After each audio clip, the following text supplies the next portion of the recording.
8 or 7:45 a.m. on this Thursday morning. Good morning, m'lady. Morning, Tiny. Morning, Bullseye.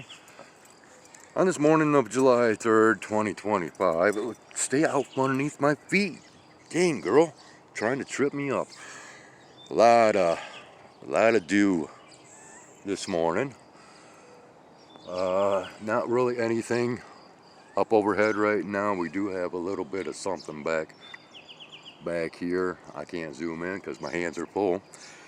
I got a little bit of talking I want to do, so if you'll just hang tight and let me take care of my chores here real quick, we will go ahead and carry on with a couple of talking points. Well, I hate to say this, but you know, critters ain't too happy this morning because no dry cat food this morning. They are basically being forced into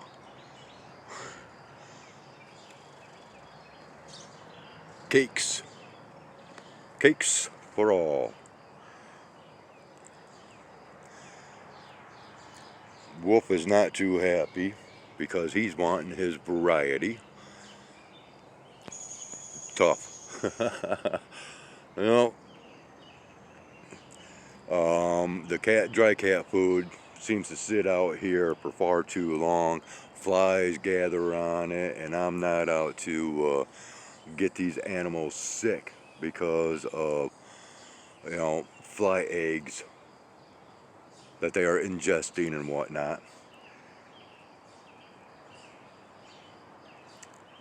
Typically, this stuff goes much faster than what the dry cat food does. So I am basically conserving on the dry cat food for the time being. And besides that, my cooking is far more healthier than what you find on the shelves at the stores for cats or for dogs. Okay, so first and foremost, beyond this, and beyond our lack of a sky observation because of so-called clear skies, which are not really all that clear when you factor in all the glare and the reasonings behind all the glare.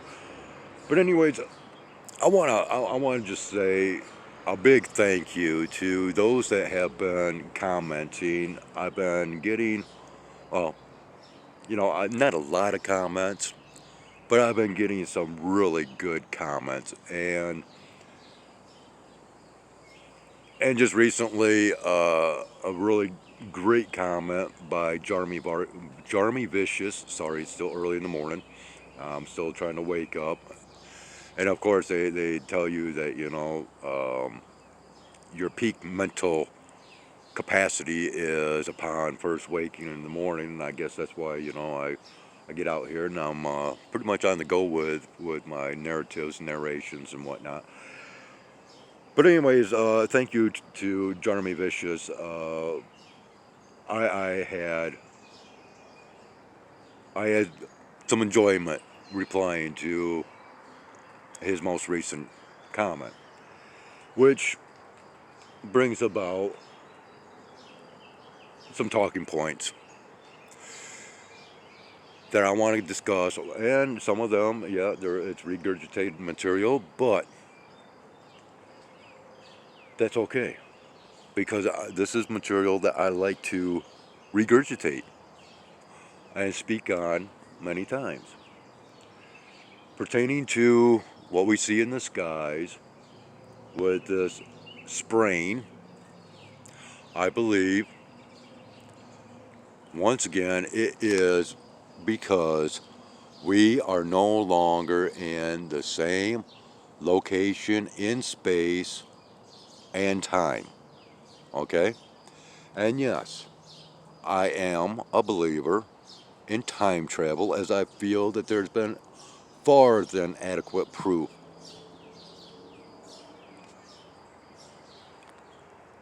that this is real. And I'm not going to go into that. Throughout the last few years, there has been many recordings shared on this platform in regards to celestial sightings just through the sky, and I'm not talking about through telescopes or through NASA or any other astro science agencies, administrations, or what have you. But other large celestial objects that, well, I have recorded and others have recorded that come into close proximity to the so-called sun, the so-called moon, and then, well, just out there. I've recorded many of these.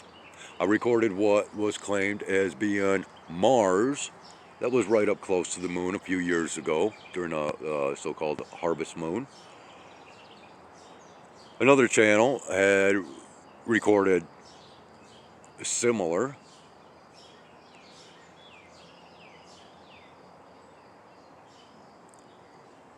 And, well, now people are taking in these observations over the changes to what we see when we look up at the moon. And I'm going to provide a link. And the name of the creator just rings a bell, something fierce, and I don't know why. But she brings about an interesting proposal to thought, which this is something that I have noticed as well. And you might even want to read the comments when you click onto this video, because it just goes to show how others have been seeing these changes, especially those of like around my age. I'm 58 years old and I've been, looking at the skies my whole life. And yeah, even though, I only started this channel, 2016? I've been seeing, strangeness my whole life. I've had a lot of crazy encounters and experiences, as I'm sure many of you have. But when it comes down to the realities, if you will, to our existence, I'm one that I focus on the bigger picture of things. I don't subject myself to the mass populace that focuses in on the he said, she said nonsense of daily life. That does nothing for me. Drama, soap opera dramas, it just does nothing for me. I want to see the bigger pictures of existence. And so this brings me into my next little spiel here, if you will. I'm going to go ahead and kind of squat down here for a moment. And surprisingly, no blue jays have come up yet, although they were out here howling for me a little bit ago. But anyways, I want to talk about the ages of this planet. And I'm going to try to go to the basic of information in regards to ages. Okay, so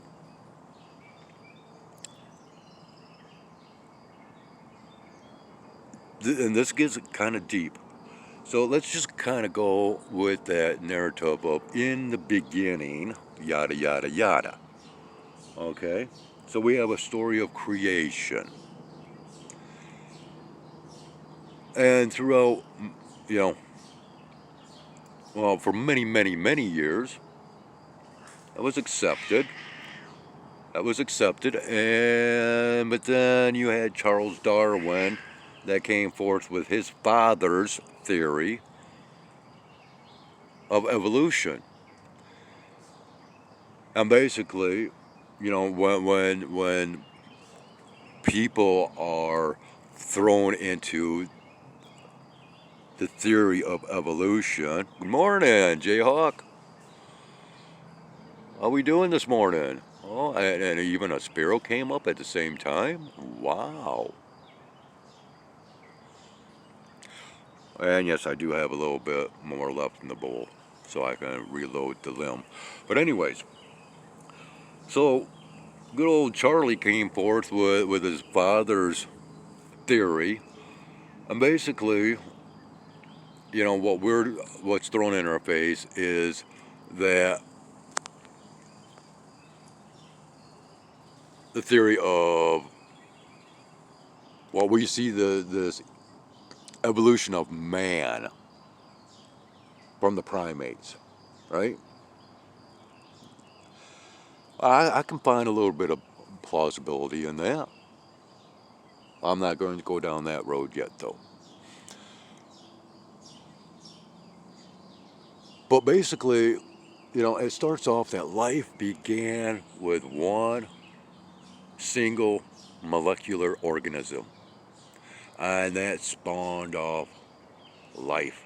And it goes into, you know, goes into the fish, and then to the birds, and then primates, and then eventually to, you know, your troglodytes, your cavemen, whatever, and your more ancient bipedals, until, you know, we get to Homo erectus, and then Homo sapiens, and of course we'll be, you know, evolving that much more in the future.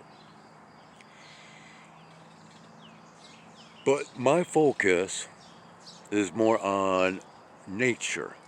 Going after the bird. Uh-huh. Bullseye. Yeah. Leave him alone. So, anyways. So let's just kind of look at it this way. When this planet was formed, big, beautiful planet, right? Loaded with air, with an atmosphere. Let's just say with an atmosphere that promoted gigantic life. Okay, and first it was that of reptiles and the aquatic or marine life, and very, very large, right? Huge lizards, huge fish, Jurassic Park, right? But you also have to figure that it wasn't just them that was huge, because those land creatures had to have shade. So you've got these trees. I mean, we still have large trees today. But you know, these trees here, okay, these are but mere toothpicks in comparison to those redwoods out in California and so on and so forth, right? Our nation's largest and oldest trees. Trees so large that they were able to hollow out tunnels to where vehicles could drive through. But those were just mere splinters in comparison to the ancient trees that had to shade these huge lizards. Even though they you know, we know reptiles will bake themselves out in the sun, right? Because they are cold-blooded. But even at that, you had these flying reptiles that needed their perches, because they weren't just cliff dwellers, right? Just like these birds today. And that was one age. But something happened to where there was a grand reset, and eventually these huge reptiles became extinct. And some claim that, oh well, you got the alligators and the tortoises and the coelacanths and other ancient creatures that devolved, gotten smaller, from the megalodon down to the great whites, sharks, right? Okay, but so let's go from that Jurassic Park age, and what comes next? Oh, the planet of, because now we have all of a sudden a cooler climate, because the aforementioned was more of a tropical climate. And then we have this cool down to where all of a sudden the mammals sprang up, and they were very large. We had the megalodons, the mastodons, um, and the megalodons. Is that right? No. Anyways, you know what? The mammoths and mastodons. Okay, but even at that, between those two, we get a shrinking. But we had these very, very large mammals that all of a sudden came about. And this was the same time period to where we had these bipedal, hairy creatures that walked somewhat upright.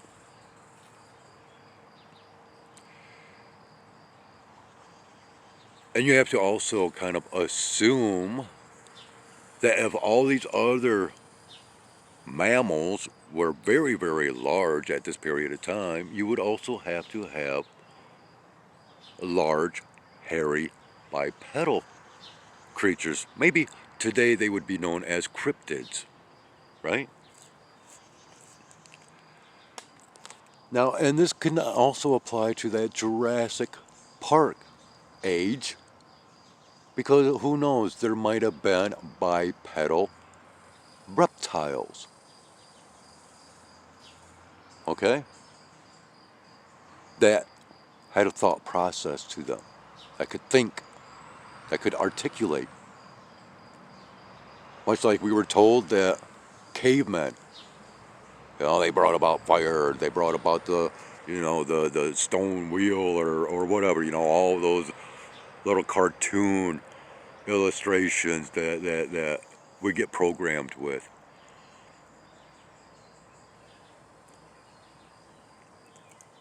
And we have stories of giants, bipedal giants.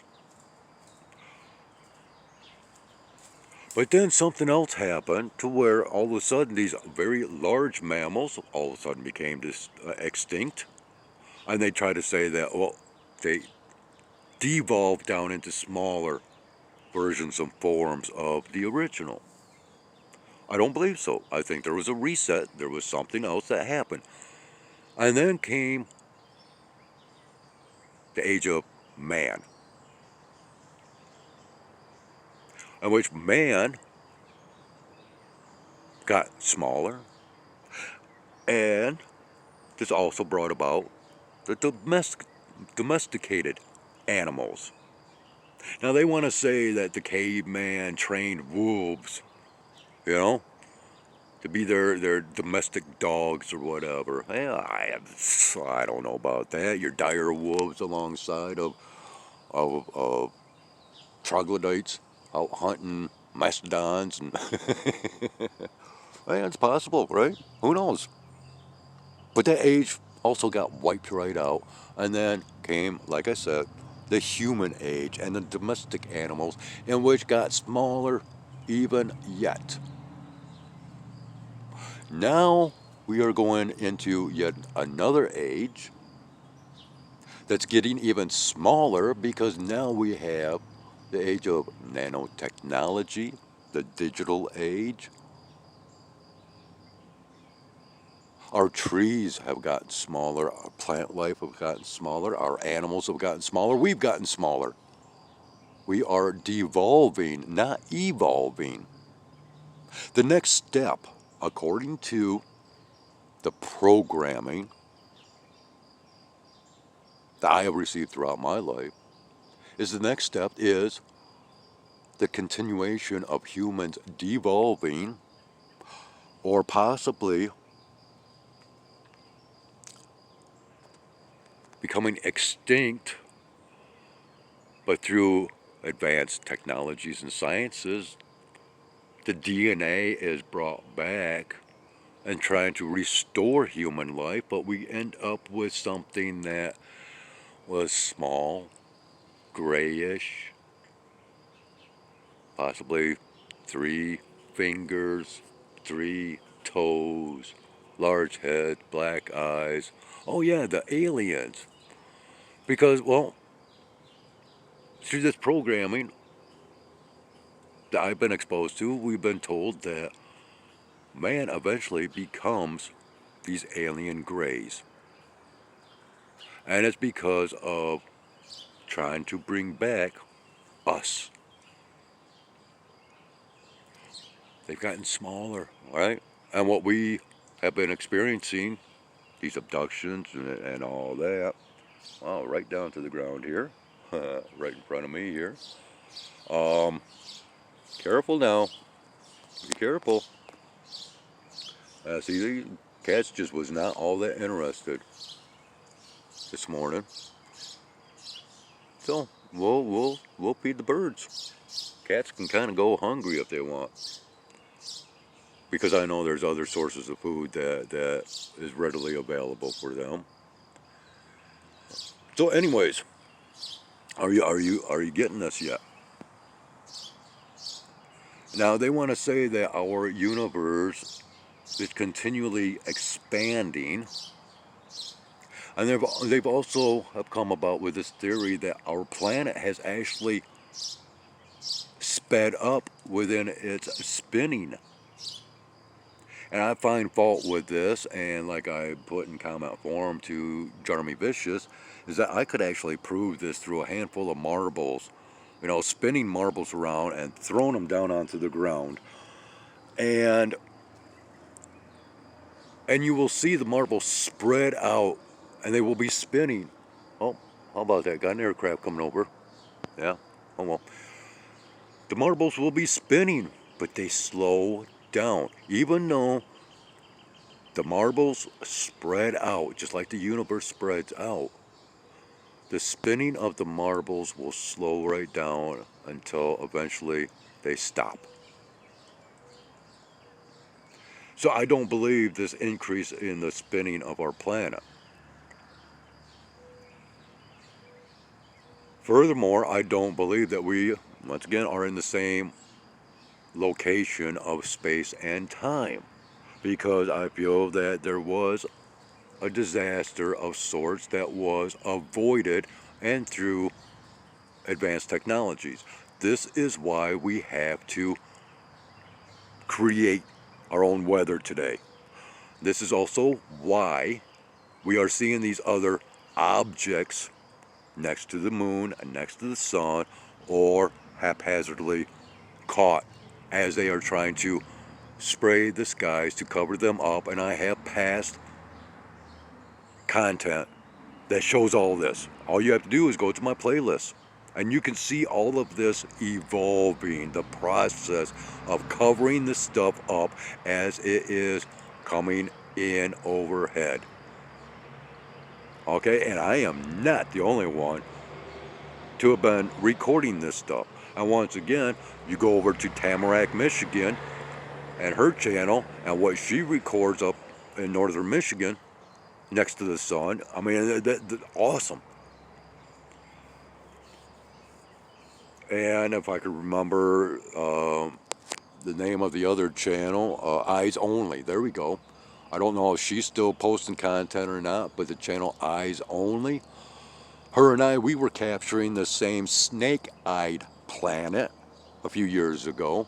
That was a transparent planet. There has been this red spherical object. There's been a blue spherical object. These have been reported as being part of the myths, legends, folklores of the Hopi Indians, as far as your Chiquinas, red and blue Chiquinas. I think that's the right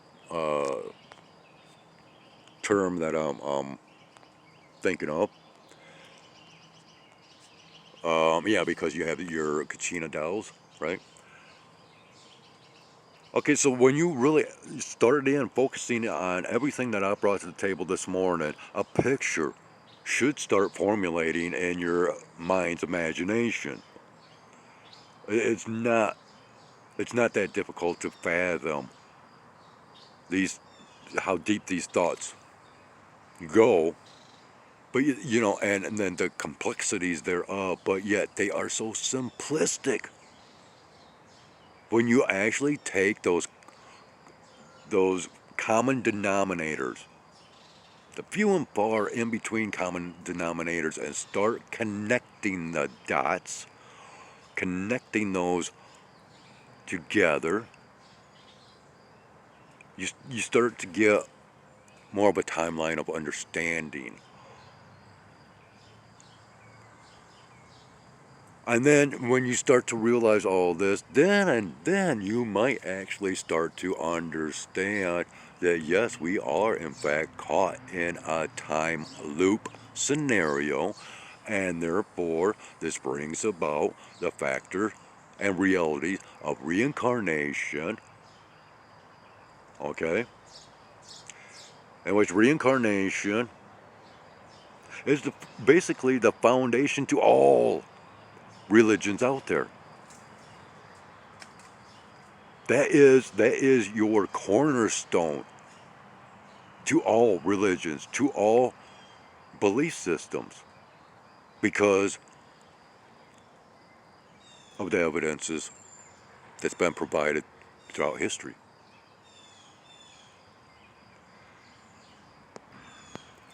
Okay, so pertaining to the programming of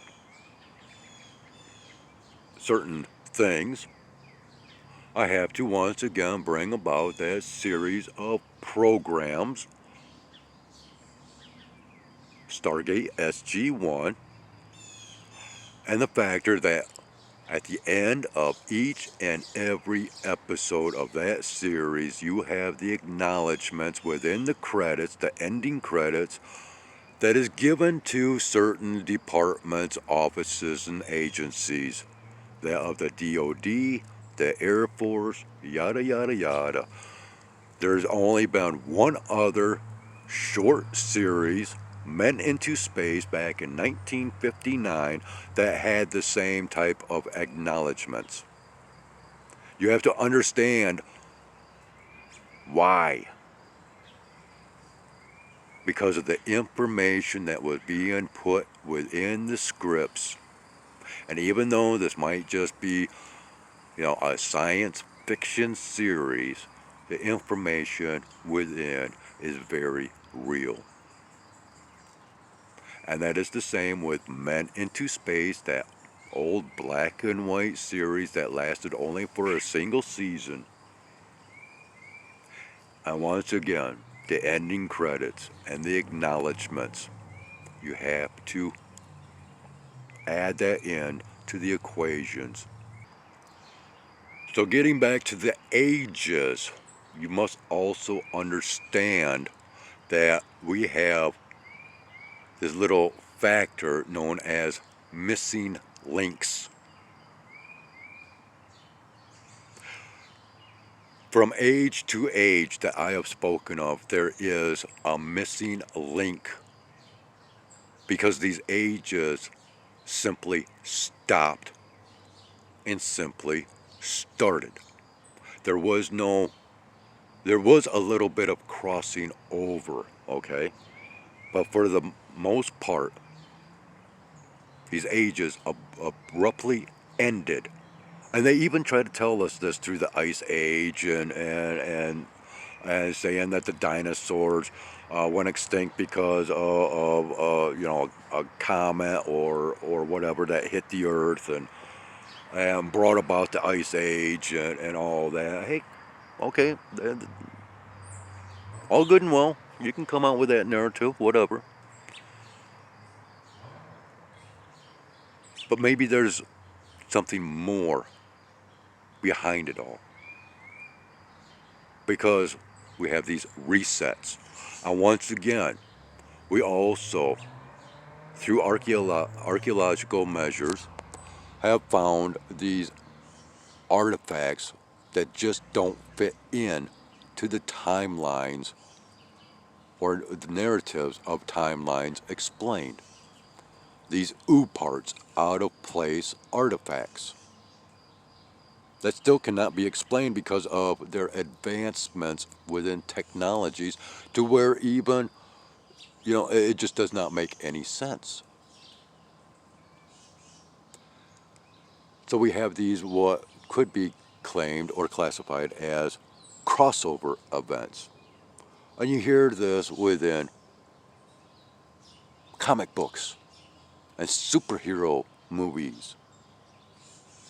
Yeah.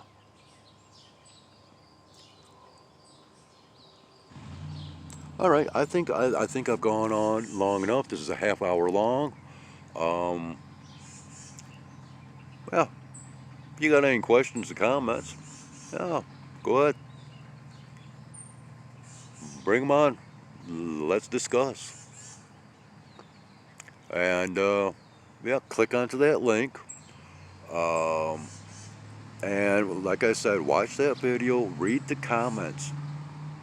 It just might illuminate that much more